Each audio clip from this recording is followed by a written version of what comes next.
सबकी सलाह से जी। ये हुआ कि रिजाइन कर देना चाहिए। मुझे मेरे टेस्ट का काम नहीं मिला, या मैंने नहीं किया, या मुझे नहीं करने दिया गया। चर्चाएं तेज हो गई हैं कि नसीमुद्दीन सिद्दीकी साहब किधर जाएंगे, क्योंकि कहीं ना कहीं तो जाएंगे, अगले साल चुनाव है।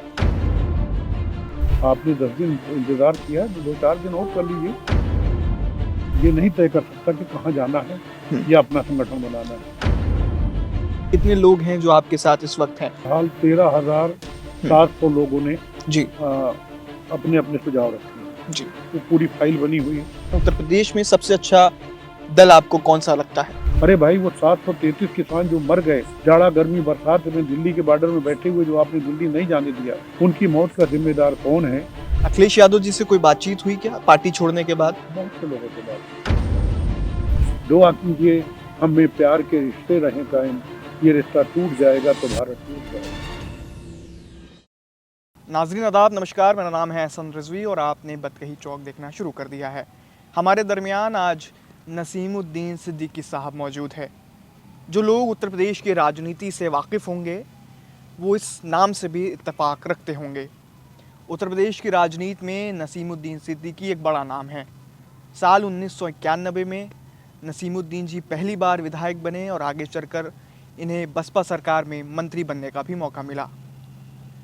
और आगे चलकर जब हालात ख़राब हुए तो 2017 में इन्होंने बसपा का दामन छोड़कर कांग्रेस की तरफ अपना रुख किया था। कांग्रेस में इन्होंने लगभग 25 से 30 हज़ार लोगों की संख्या के साथ पार्टी ज्वाइन की थी। और जब किसी प्रदेश का इतना बड़ा नेता राजनीति से थोड़ी इस्तीफ़ा वगैरह देता है तो बड़ी खबर बनती है। और नसीमुद्दीन सिद्दीकी साहब ने भी कांग्रेस से इस्तीफ़ा दे दिया है। ज़्यादा बातचीत करने के लिए हम इनका रुख करते हैं। सर, बहुत बहुत स्वागत है आपका। नहीं, स्वागत आपका है मेरे गरीब खाने पे। कांग्रेस आपने ऐसे मोमेंट पर छोड़ दी है जब एक साल बाद उत्तर प्रदेश में चुनाव होना है। क्या वजह रही जो आपने पार्टी का दामन छोड़ दिया है?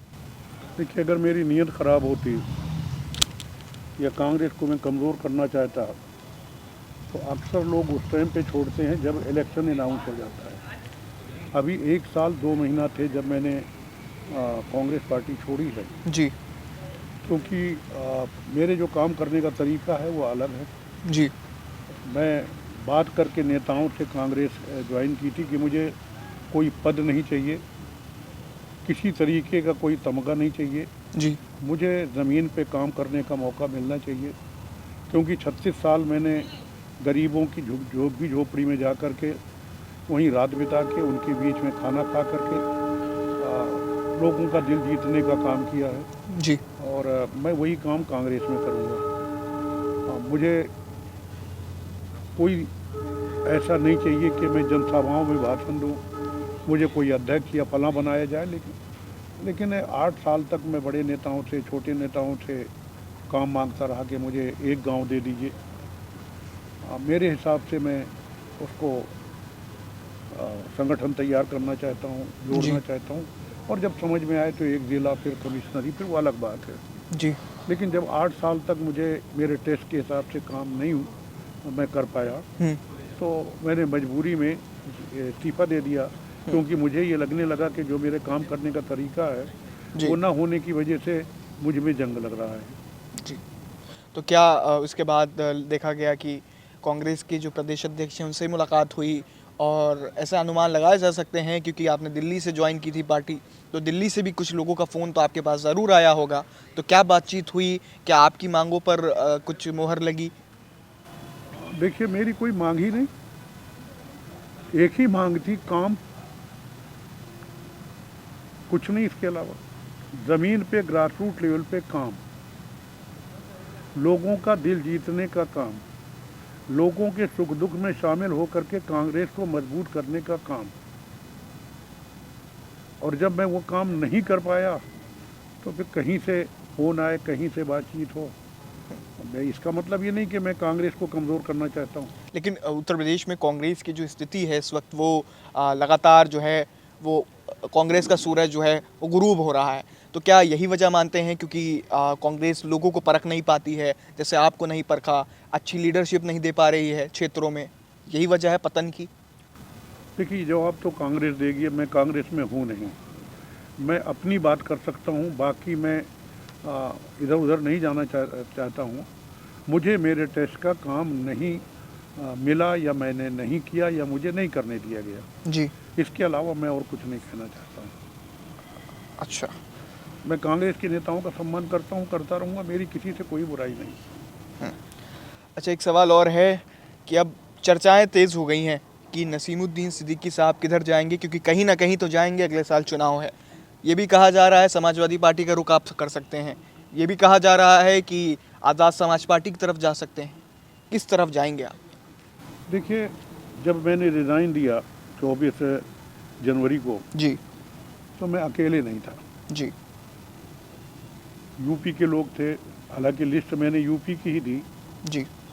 उत्तराखंड के लोग थे, दिल्ली के लोग थे। जी। तो सबकी सलाह से जी। ये हुआ कि रिज़ाइन कर देना चाहिए। इसके बाद वो लोग चले गए। कुछ ऐसे लोग हैं जो नहीं भी आ पाए, कुछ ऐसे सामाजिक लोग हैं जो एक अपनी अहमियत रखते हैं समाज में। तो मैं उन सब से सलाह लिए बगैर ये नहीं तय कर सकता कि कहाँ जाना है या अपना संगठन बनाना है। अब सलाह लेने का काम शुरू है। सुबह से मैं बैठा हूँ, अभी मेरठ के और बरेली के लोग बैठे हुए हैं। जी। परसों उत्तराखंड के लोग आए थे। जी। और अगले एक दिन पहले मैं बहराइच गया। बहराइच में जरवल गया, फिर कैसरगंज गया, फिर बकरपुर गया, फिर बहराइच गया, फिर श्रावस्ती गया, फिर बलरामपुर गया। इसके बाद मैं कल जो है बरेली गया। बरेली के आसपास के ज़िले के लोग वहाँ आ गए, उनसे सलाह ली। जी। आज एक मीटिंग यहाँ थी लखनऊ में, तो यूपी के बहुत सारे लोग आए थे, तो उनसे सलाह ली। अब मुझे मेरठ जाना है जी। और इसके बाद एक दिन के लिए बनारस जाना। अच्छा, ऐसा तो नहीं है कि आप प्रदेश के सारे कोनों में टहल रहे हैं, उत्तराखंड तक होया है, कुछ ऐसा ख्याल तो नहीं है कि आप अपनी कुछ पार्टी वार्टी तैयार कर रहे हैं? उत्तराखंड तक नहीं गया मैं, उत्तराखंड के लोग आए। अच्छा। अभी आपने जो कहा पार्टी बनाने के लिए, अगर सबकी सलाह बन जाती है कि अपना संगठन बनाना चाहिए, जी, तो वो भी करेंगे। मैंने ना अकेले फैसला लिया है रिजाइन करने का, जी, और ना ही मैं अकेले फैसला लूँगा किसी दल में जाने का या संगठन बनाने। कितने लोग हैं जो आपके साथ इस वक्त हैं, ताकि ये बात बता दीजिए ताकि आपकी मजबूती का पता चल सके पार्टियों को। फिलहाल 13,700 लोगों ने जी। अपने अपने सुझाव रखे हैं। जी। वो पूरी फाइल बनी हुई है। अच्छा, एक सवाल मैं आपसे करूंगा कि आप राजनीति की ठीक ठाक समझ रखते हैं, उत्तर प्रदेश में सबसे अच्छा दल आपको कौन सा लगता है? जितने भी दल हैं जी। वो कम्युनल के सामने सबको एक होना चाहिए। जी। मेरे लिए सब अच्छी। फिलहाल किसकी स्ट्रैटेजी आपको ठीक लग रही है? आने चुनाव में कौन अच्छा कर सकता है? भाई, अकेले कोई कुछ नहीं अच्छा कर सकता। जी। जब तक ये सब मिल करके एक नहीं होते हैं, जी। ये कुछ नहीं कर पाएंगे। अच्छा। मेरा तो सिर्फ मकसद है कि ये देश जो है सेकुलर था, जी। यहाँ भाईचारा था, भाईचारा बना रहना चाहिए। जात पात के नाम पे, हिंदू मुस्लिम के नाम पे राजनीति नहीं होना चाहिए। ये देश सबका है। 24 में सब साथ थे, एकजुट थे, अच्छा प्रदर्शन विपक्ष ने किया है, लेकिन फिर भी बीजेपी की सरकार है। इस बार आप किस पार्टी को देख रहे हैं, किसकी स्ट्रैटेजी रणनीति देख रहे हैं, और आपको क्या लगता है कि हाँ ये पार्टी ठीक है? देखिए, अकेले कोई पार्टी यहाँ सरकार नहीं बना सकती। जी। 24 का आपने जिक्र किया, तो अकेले नहीं लड़े। जी। और भी दल मिलना चाहिए। 24 में जो मिले और भी दल मिलना चाहिए। अकेले जो है, सवाल ये नहीं है कि वोट का मामला है, कितना फेयर होता है ये भी मामला है। SIR चल रहा है, क्या है, पहले आपने नाम कटवा दिए, अब सत्ता पक्ष के लोग जो नाम सही साबित हुए हैं उनको कटवाने और अपने जो बोगस वोट थे उनको बढ़ाने में लगे हुए। तो अगर ये लोग अलग अलग बटे रहेंगे तो ये सांप्रदायिक ताकतों का मुकाबला नहीं कर पाएंगे। अच्छा, एक तस्वीर दिखाना चाहेंगे? अब जी जूम करना। ये तस्वीर है जो इस वक्त नसीमुद्दीन सिद्दीकी साहब की प्रोफाइल पिक्चर है, आपको भी दिखा रहे हैं। राहुल गांधी के साथ आप खड़े हुए हैं। ये आपकी प्रोफाइल पर। तो इस प्रोफाइल पिक्चर से ये देखा जा रहा है कि दिल में तो अभी भी कहीं ना कहीं कांग्रेस है। तो ऐसा तो नहीं कि अगर कांग्रेस लीडरशिप आपकी बात को बैठकर कम्युनिकेट करती है, समन्वय बनाती है या कुछ बड़ी जिम्मेदारी देती है तो आप वापस चले जाएंगे? क्योंकि प्रोफाइल से समझा जा सकता है कि राहुल गांधी जी और कांग्रेस पार्टी अभी भी आपके कहीं ना कहीं दिल के किसी गोशे में समाई हुई है। आप पीछे और जाएंगे तो ऐसी तस्वीरें बहन जी के साथ आपको हज़ारों मिल जाएंगी। जी। लेकिन मैं बहन जी के साथ नहीं हूँ। क्या वजह है, वहाँ नहीं जाना चाहता हूँ। ये पदयात्रा की फ़ोटो है जी, भारत जोड़ो यात्रा। भारत जोड़ो यात्रा की। ये कैराना और हरियाणा का बॉर्डर के बीच की है। वो पैदल चल रहे थे, बात करते हुए हम लोग चल रहे थे, किसी ने फ़ोटो खींच ली, मुझे नहीं मालूम जी। तो अब बात एक ये। दूसरी चीज़, आपने मेरी बात का ध्यान नहीं दिया। मैं कहीं भी रहूं या अपना संगठन बनाऊं, मैं किसी भी जो सेकुलर पार्टी है, सेकुलर व्यक्ति की का सम्मान करता रहूंगा। और राहुल गांधी का जहां तक व्यक्तिगत संबंध है, वो सेकुलर है, अच्छे नेता है। अच्छा, मैं उनका सम्मान करता हूं। अखिलेश यादव जी से कोई बातचीत हुई क्या पार्टी छोड़ने के बाद? बहुत से लोगों से बात हुई। अखिलेश जी से हुई?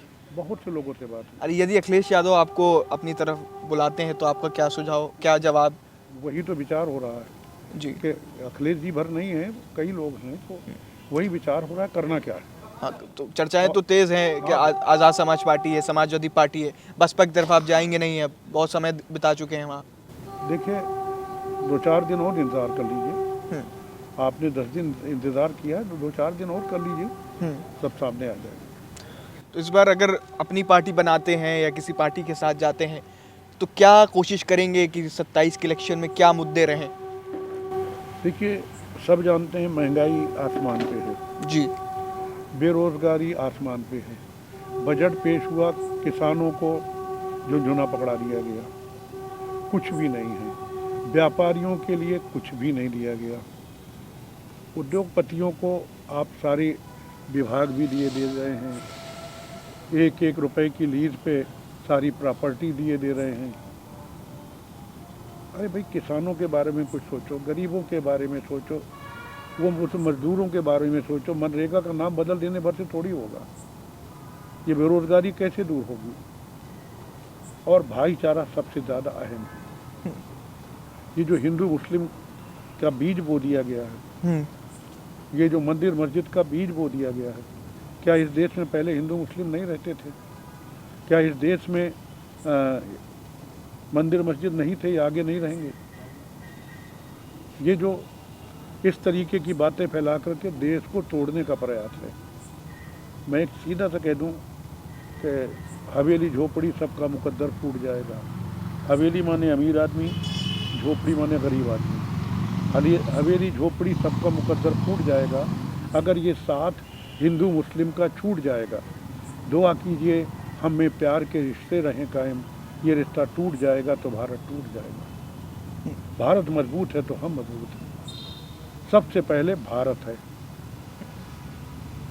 आज उसको तोड़ने की कोशिश की जा रही, तो ये सबसे बड़ा मुद्दा है। लेकिन तब भी तो ये तमाम चीज़ें आपने गिनवाई, लेकिन उसके बावजूद भी केंद्र सरकार में भी 10 साल से ज़्यादा, 12 साल 13 साल हो चुके हैं भाजपा को। प्रदेश में भी काबिज हैं, कायम है उनकी सत्ता, उसके बावजूद भी तो जीत रहे हैं।